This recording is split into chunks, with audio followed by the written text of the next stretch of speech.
बिस्मिल्लाहिर्रहमानिर्रहीम, अस्सलाम वालेकुम। मैं हूं शकील कुरेजा। 9 मई के असल जिम्मेदारान कौन है, इसके ऊपर आज एक बड़ी खबर है, वो भी आपके सामने रखेंगे। और इसके अलावा मौलाना और गंडापुर साहब जो हैं, मौलाना फजल रहमान साहब और गंडापुर साहब, बड़ी धुआंधार उनकी दो तकारीर हुई। दोनों का मौक़िफ़ एक ही है और उनका हदफ भी एक ही है। उसकी कुछ तफसील आपके सामने रखेंगे। और जनरल बाजवा की आपको गुज़श्ता दिनों हमने बताया था, बड़ी उन्होंने कसम उठाई और उसमें क्या कुछ कहा कसम के ऊपर।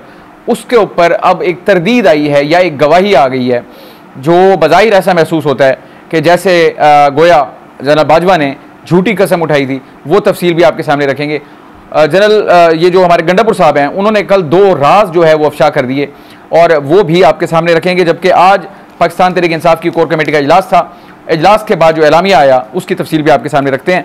तो आते हैं पहली खबर की तरफ। आज अंसार बाइस साहब की एक बड़ी खबर लगी।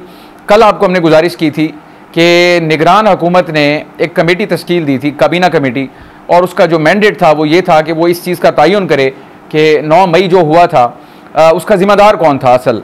तो उसकी जो रिपोर्ट आई, यानी कि कमेटी की रिपोर्ट, हुकूमत की बनाई गई कमेटी, उसकी रिपोर्ट जो थी मौजूदा हुकूमत को कल पेश की गई। आपको पता है कल काबीना का खुसूसी इजलास हुआ और वो 9 मई के तनाजुर में था। वो रिपोर्ट जो पेश की गई उसी के हवाले से आज खबर आई। और अंसार अब्बासी साहब की मैं उसके कुछ आपके सामने पॉइंट्स रख देता हूँ जो उन्होंने इस्टेब्लिश किए अपनी खबर के अंदर, उस रिपोर्ट को बुनियाद बनाकर। एक नुक्ता उसमें सबसे अहम नुक्ता तो ये निकलता है कि 9 मई को जो कुछ हुआ वो सब कुछ बाकायदा मनसूबाबंदी के तहत किया गया। ये रिपोर्ट का रेफरेंस है। उसके अलावा रिपोर्ट के अंदर कहा गया कि 9 मई में इमरान खान का भरपूर किरदार था और 34 इसके मास्टरमाइंड थे। यानी 9 मई को जो कुछ हुआ 34 मास्टरमाइंड थे और 52 जो हैं वो मनसूबा साज थे और 185 अफराद जो थे वो अमल दरामद करने वाले थे। अब नंबर्स जो इन्होंने दे दिए, एक तो इमरान खान साहब का उन्होंने कह दिया कि वाज़ेह तौर पर वो इस सारी चीज़ों के पीछे थे और उनका इसमें भरपूर किरदार था। एक तो पॉइंट ये आता है उस रिपोर्ट में से। मैं इस रिपोर्ट के ऊपर आपको बाद में नुक्ता भी सामने रखता हूँ। अब 34 मास्टरमाइंड थे, यानी कोई अशखास होंगे यकीनन। अगर उन्होंने रिपोर्ट के अंदर नंबर दे दिया है 34, तो इसका मतलब ये है कि उनको 34 अफराद के नाम भी उन लोगों को पता है जिन्होंने ये तहकीक की और वो यकीनन पाकिस्तान तहरीक इंसाफ की जो टॉप लीडरशिप है उसका हिस्सा होंगे। अब आ जाते हैं 52 इसके मनसूबा साज थे, वो भी 52 अफराद होंगे, उनके भी नाम जो हैं वो उनके सामने होंगे। 185 अफराद जो अमल दरामद करने वाले थे तो वो भी साथ होंगे। तो अगर इनको ऐड कर लें तो ये अच्छा खासा नंबर बन जाता है, कोई 250-270 के करीब। तो 270 अफराद जो हैं जिनके नाम तो नहीं दिए गए, लेकिन उन्होंने जब नंबर्स दे दिया तो इसका मतलब उनको नामों का पता है। तो इन दो, अगर ये सारा कुछ इसी तरह है हुकूमती रिपोर्ट के मुताबिक, तो फिर उनकी तो मेरा ख्याल है खैर नहीं होगी, जो हुकूमती मौक़िफ़ है कम अज़ कम। आगे एक और उसमें कहा गया है कि जैसे जैसे इमरान खान की गिरफ्तारी का करीब आती गई, आपको याद होगा ज़मान पार्क के अंदर बहुत सारे मामलात हुए, तो उन्होंने कहा कि इन चीज़ों के ऊपर या इस मंसूबे के ऊपर अमल दरामद के लिए KPK से लोगों को लाया गया, बिलखुसूस जो डाई हार्ड्स हैं, और फिर उनकी ज़िम्मेदारी लगाई गई कि उन्होंने किस तरीके से मज़ाहमत करनी है। और वो मज़ाहमत आपने देखी भी। इमरान खान को जब जब गिरफ्तारी का कोई कोशिश की गई तो दूसरी जानिब से बड़ी सख्त मज़ाहमत की गई। इसके लिए लोगों को KP से लाया गया, ये भी रिपोर्ट के मुताबिक है। और अब आगे वो ये कहते हैं मकसद क्या था ये सब कुछ करने का, जो बुनियादी मकसद था वो ये कहते हैं कि अदम एतमाद के बाद फ़ौज को दबाव में लाना चाहते थे ताकि वो इमरान खान साहब से बात करें। ये इनका बुनियादी मकसद बताया गया रिपोर्ट के मुताबिक। अब आगे रिपोर्ट का अख्ताम इस तरीके से होता है कि फराहम करदा मालूमात, दस्तावेज़ात और मवाद का जायज़ा लेने के बाद कमेटी की राय है कि 9 मई के वाक़यात के ज़िम्मेदार सिर्फ PTI की क़यादत है। तो ये तो आ गई रिपोर्ट, इसके कुछ मंदरजात जो कि आज अंसार अब्बासी साहब खबर पब्लिश होगी। अब आते हैं आज जो कोर कमेटी पाकिस्तान तहरीक इंसाफ का एलामिया आया। डेफिनेटली उन्होंने खबर भी पढ़ी होगी और कल का जो दिन गुजरा वो भी सारी एक्टिविटी उनके सामने रही। कल का दिन जो था वो दूसरी साइड्स का था। आज फिर इन्होंने अपनी कोर कमेटी का इजलास बुलाया और जो उसका एलामिया आया उसके अंदर उन्होंने भी कुछ सख्त बातें की, जिसका मतलब ये है कि वो भी 1 इंच पीछे हटने को तैयार नहीं है अपनी पोजीशन से। जो भी उनका मौक़िफ़ है वो उस पर डटे हुए हैं, कारबंद हैं और जवाब जो है वो तुर्की बतुर्की दे रहे हैं। तो आज उनका जो एलामिया आया कोर कमेटी का, एक तो उसमें कहा कि DGISPR की जानिब से करोड़ों पाकिस्तानी की नुमाइंदा सियासी जमात को इंतशारी गिरोह करार देकर माफ़ी का मुतालबा मुत्तफ़िक़ा तौर पर मुस्तरद कर दिया है। पाकिस्तान तहरीक इंसाफ ने बहैसियत जमात, आज उनकी कोर कमेटी थी, कोर कमेटी ही जमात होती है असल में, नीचे कारकुन होते हैं, टीयर्स होते हैं, इंतजामी ढांचा होता है सारा। तो फैसला साजी जो होती है, पॉलिसी जो बनाई जाती है, वो कोर कमेटी का काम होता है। अब कोर कमेटी ने मुत्तफिका तौर पर माफ़ी के मुतालबे को मुस्तरद कर दिया, जो कि DGISPR की जानिब से किया गया था। एक बात तो ये आ गई। अगली बात वो ये कहते हैं कि 9 मई के फॉल्स फ्लैग ऑपरेशन क्या होता है, इसका हवाला DGISPR ने भी दिया कि जब ये अवाम इनके मुखालिफ हो गई तो फिर इन्होंने ये पकड़ लिया कि ये फॉल्स फ्लैग ऑपरेशन था। फॉल्स फ्लैग ऑपरेशन ये होता है कि आप किसी के ऊपर इल्ज़ाम लगा दें कि ये काम तो इन्होंने खुद किया, लेकिन उसका इल्ज़ाम हमारे ऊपर डाल दिया। अब पाकिस्तान तहरीक इंसाफ का मौक़िफ़ ये है कि ये सारी कार्रवाई इन्होंने खुद की, लेकिन उसका इल्ज़ाम हमारे ऊपर डाल दिया, तो ये है फॉल्स फ्लैग ऑपरेशन। वो ये पाकिस्तान तहरीक इंसाफ का मौक़िफ़ है कि फॉल्स फ्लैग ऑपरेशन की आड़ में मुल्क की सबसे बड़ी सियासी जमात के ख़िलाफ़ रियासती वसाइल से बर्पा किया गया झूठा, जहरीला, गुमराहकुन और बेबुनियाद प्रोपेगेंडा मुस्तरद किया जाता है। तो ये सारे अल्फाज उन्होंने बड़े चुन चुन के इसमें डाले हैं। अब जहरीला या झूठा या गुमराहकुन या बेबुनियाद, ये किसकी तरफ से किया जाता है, किया जा रहा है इस वक्त, जिसको पाकिस्तान तहरीक इंसाफ मुखातिब कर रही है। एक हुकूमत, आपने कल देखा, मैंने आपको कल बड़ी फसाद बलागत से बताया कि पूरे इस्लामाबाद को भर दिया गया था फ्लेक्सी से। उसके ऊपर 9 मई हुकूमत का जो वो होता है जनाब, ये सरकारी मोनोग्राम, वो लगा हुआ है, और फिर तकरीबात हुई और सारा कुछ हुआ। यानी जो कुछ हो सकता था वो तहरीक इंसाफ के हवाले से कहा गया। मरीम नवाज ने कहा, शहबाज शरीफ ने कहा, बिलावल भुट्टो ने कहा, आसिफ जरदारी ने, सब ने कहा, और सबसे बढ़कर आर्मी चीफ की जानिब से भी स्टेटमेंट आई जो कि इंतहाई सख्त थी। अब ये इसको पाकिस्तान तहरीक इंसाफ कह रही है। मैं दोबारा अर्ज कर देता हूँ, रियासती वसाइल को से बर्पा किया गया झूठा, जहरीला, गुमराहकुन और बेबुनियाद प्रोपेगेंडा मुस्तरद किया जाता है। यानी उनके मुताबिक जो इस्टेब्लिशमेंट की जानिब से हो रहा है वो भी झूठा, बेबुनियाद और जहरीला प्रोपेगेंडा है, और जो हुकूमत करी है वो भी प्रोपेगेंडा है। अब आगे ये कह रहे हैं कि उनका मुतालबा है कि आला सतही तहकीकात का मुतालबा किया जाता है हमारी तरफ से। तो आज जवाब आ गया, कल उनका दिन था, आज इन्होंने सारे को इकट्ठा करके जवाब आपके सामने रख दिया है। अब आपके सामने पोजीशन क्या आ रही है। पोजीशन मैंने पहले भी गुजारिश की कि दो एक्सट्रीम्स हैं, दोनों आमने सामने खड़े हैं। एक तरफ से बात होती है, दूसरी तरफ से उसी इंटेंसिटी के साथ वही जवाब आता है। वो न्यूटन का थर्ड लॉ भी है, every action has a reaction, equal reaction in opposite direction. अब इधर भी सेम सूरत हाल बन रही है, उधर एक बात होती है तो इधर से उसका भरपूर उसी लेवल का जवाब आता है।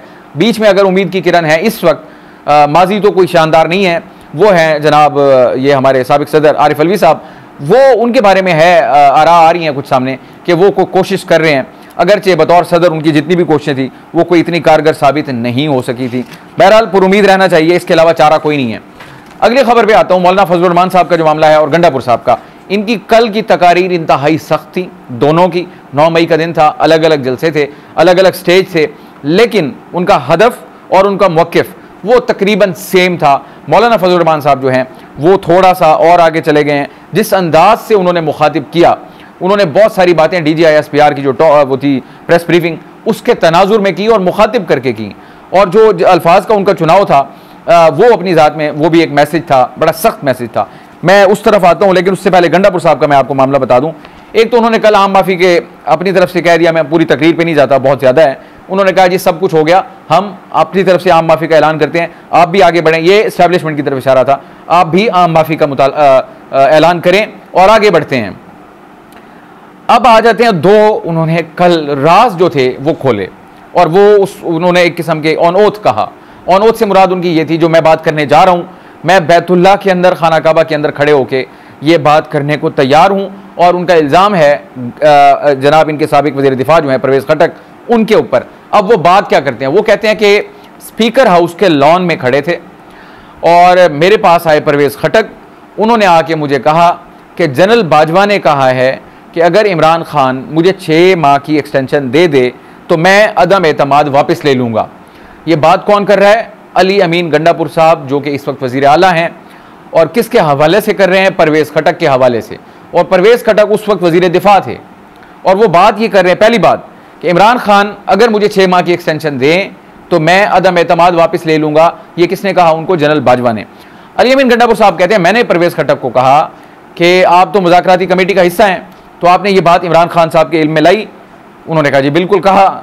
और उन्होंने कहा जी जब मैंने इमरान खान को बताया तो इमरान खान का ये जवाब था कि मैं किसी सूरत एक्सटेंशन नहीं दूंगा और NRO का तो सवाल ही पैदा नहीं होता।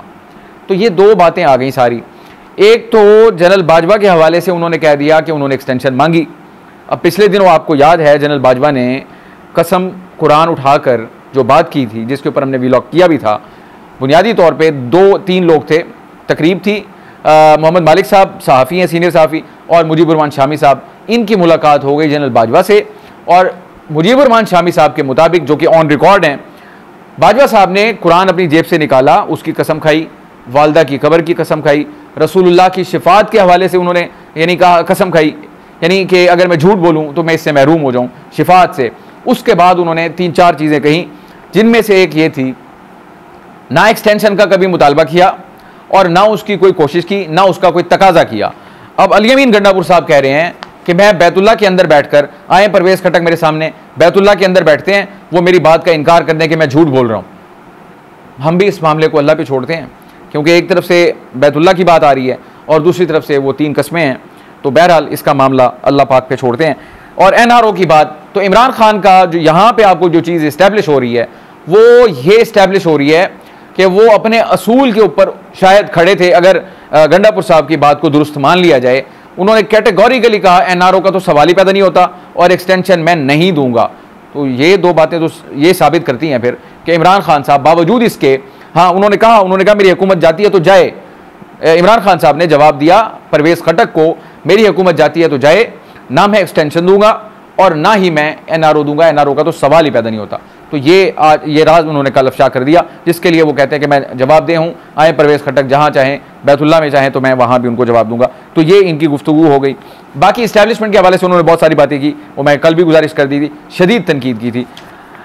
आगे आते हैं जी मौलाना फजल रहमान साहब। मैंने आपको बात की मौलाना फजल रहमान साहब हो गए या पाकिस्तान तहरीक इंसाफ बहैसियत मजमूई हो गई, उनका मौक़िफ़ एक ही है और उनका हदफ एक ही है। मौलाना फजल रहमान साहब जो है वो भी आंच को बढ़ा रहे हैं मुसलसल। कल का जो उनकी तकरीर थी वो बड़ी सख्त है। वो ये कहते हैं कि ये हुकूमतों की बात हो रही है, ये जिसमें KP भी है और ये भी है और सिंध भी और सारा। वो कहते हैं ये हुकूमतें और असम्बलियाँ इस्टेब्लिशमेंट की नुमाइंदा तो हो सकती हैं, लेकिन इसे पाकिस्तान के अवाम का नुमाइंदा कहना मेरे नज़दीक पाकिस्तान के अवाम की तौहीन है। ये तो हो गई पहली बात। आगे आते हैं, वो ज़रा सख्त बात जो करते हैं मौलाना साहब, वो कहते हैं, अब वो इस्टेब्लिशमेंट को मुखातिब करके कह रहे हैं कि पाकिस्तान बनाने में तुम्हारा कोई किरदार नहीं है। सख्त यानी टोन बड़ी सख्त थी, अल्फाज तो हैं ही हैं। आगे कहते हैं पाकिस्तान को हिंदुस्तान के मुसलमानों ने कुर्बानियाँ देकर बनाया। अगली बात जो है वो ज़्यादा ख़तरनाक है। मौलाना साहब एक बड़े सियासतदान हैं, उनके वालिद साहब एक बहुत बड़े सियासतदान थे, आइन बनाने में भी उनका किरदार था। इस हद तक जाना ये थोड़ा सा मेरा ख्याल है मौलाना साहब को भी नज़र करम करनी चाहिए। मौलाना साहब कहते हैं लेकिन तुम्हारा किरदार पाकिस्तान के तोड़ने में है। 1971 में 90,000 से ज़ायद फौजी सरनिगू हुए और तुम्हारे किरदार ने हमारी नाक काटी थी। मौलाना साहब उनको मुखातिब करके रहे, अब अपने मामलात को ठीक करो, सियासत से दस्तबरदार हो जाओ और अपनी पोजीशन पर वापस चले जाओ। तो ये मौलाना साहब इस्टेब्लिशमेंट के हवाले से ये वाली गुफ्तगू कर रहे हैं। मैं आपको इसकी वजह बताता हूँ कि मौलाना साहब का गुस्सा क्यों बढ़ रहा है, मुसलसल बढ़ रहा है। उसकी वजह एक तो ये इलेक्शन है, एक इससे पिछला इलेक्शन था। उससे पिछले इलेक्शन में भी उनको बहुत बड़ा सेटबैक हुआ नताइज के हवाले से, यानी उनकी पार्टी जो है श्रिंक हुई। खुद मौलाना फजल रहमान साहब इस मरतबा भी और पिछली मरतबा भी अपने आबाई हल्के की सीट नहीं जीत सके मौलाना फजल रहमान साहब। अब वो श्रिंक हो रही है पार्टी, इसलिए पिछले जो 5 साल थे उनके, वो भी उनके अपोजिशन में और इत्तेहाद में गुजर गए, PDM के सरबराह थे, और अब फिर से वो जनाब मैदान में हैं, अवामी असम्बलियाँ वो लगा रहे हैं। उनको खदशा और खौफ इस चीज़ का है कि अगर 2 मुतवातिर इलेक्शन ऐसे चले गए हैं तो तीसरे में वो कहीं वाइप आउट ना हो जाए, तो उनके लिए स्पेस जो है वो कम हो रहा है, इसलिए उनका जो गुस्सा है वो बढ़ रहा है। एंड पे वो कहते हैं कि बात दलाइल से होगी और धौंस धमकी नहीं चलेगी, और अगर आपका ख्याल है कि धमकियों में भरा बयान देकर हमें खामोश कर देंगे तो हम आपको खामोश करने आए हैं। मौलाना फजल रहमान साहब ने ये उनको जवाब दिया, और ये उनका जो तनाजुर था सारा वो DG ISPR की जो कल की गुफ्तगू थी परसों की, उसके हवाले से था। उन्होंने उनको जवाबात दे दिए, और अब ये सूरत हाल देखते हैं कि आगे किस तरीके से जाती है, कि क्या पाकिस्तान तहरीक इंसाफ और मौलाना फजल रहमान साहब, जिनका हदफ और मौक़िफ़ एक ही है, कल को कहीं कुछ अरसे के बाद वो एक कंटेनर पे इकट्ठे हो सकते हैं या नहीं हो सकते, ये देखना होगा। बहरहाल आज के लिए इतना ही। आप हमारी वीडियोस को लाइक कर सकते हैं, चैनल को ज़रूर सब्सक्राइब करें और अपना फीडबैक कमेंट के ज़रिए हमारे साथ शेयर कर सकते हैं। आपसे कल मुलाकात होगी, इजाज़त दीजिए, अल्लाह हाफ़िज़।